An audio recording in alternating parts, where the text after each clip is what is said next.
Diabetes foot, diabetes ulcer या diabetic foot का जख्म, ये एक ऐसी बीमारी है जो आम तौर पे डायबिटीज़ के पेशेंट जिनमें ये बीमारी, डायबिटीज़ की बीमारी 8-10 साल से है, उनमें देखी जाती है।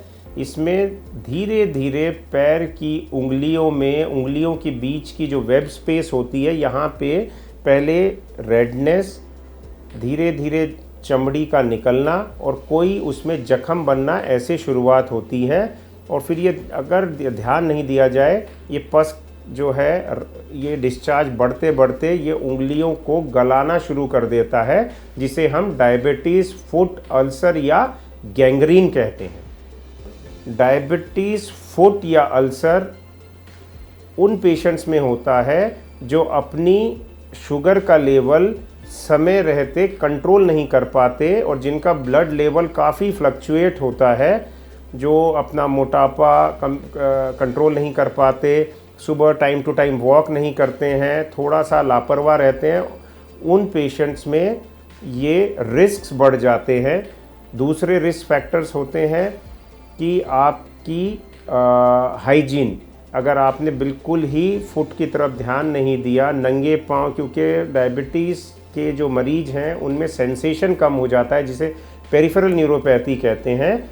इनमें कोई छोटी चोट लग जाती है, टाइट जूती पहन लेते हैं, इनमें छोटा सा वुंड होता है जिसे नकारा जाता है, इग्नोर किया जाता है, उनमें ये डेवलप हो जाता है। ये सारे रिस्क फैक्टर्स डायबिटीज़ फुट बनने के कंट्रीब्यूट करते हैं। जब भी डायबिटीज़ के मरीज को थोड़ा भी अपने पैरों में ये शंका होती है कि कुछ नॉर्मल से उन्हें कुछ अलग दिख रहा है, जैसे लालपन, स्वेलिंग, हल्का सा डिस्चार्ज, कोई पानी निकलना या फिर एक हल्की सी बदबू आना नेल के आसपास, वो सही समय है कि अपने एक वैस्कुलर स्पेशलिस्ट को जाके दिखाएं।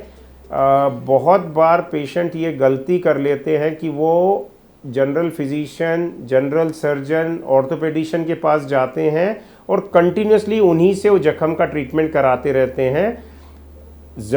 अपने डॉक्टर से ज़रूर संपर्क करें, लेकिन उनसे पूछें भी कि एक वैस्कुलर स्पेशलिस्ट नियर बाय हैं जिन्हें हम दिखा सकते हैं, ताकि विलम्ब ना हो ट्रीटमेंट में। डायबिटीज़ फुट को बचाव का जो तरीका है, उसमें कुछ इम्पॉर्टेंट पॉइंट्स हैं कि हम ये डायबिटीज़ फुट होने से कैसे बचें। अपनी शुगर लेवल स्ट्रिक्ट रखें, फिज़िकल एक्टिविटी पूरी रखें, क्लीनलीनेस, रोज़ सोने से पहले जैसे चेहरा धोते हैं वैसे अपना पैर, नाखून सब कुछ क्लीन करें, और नंगे पाँव, टाइट जूते, ये सब चीज़ें अवॉइड करें।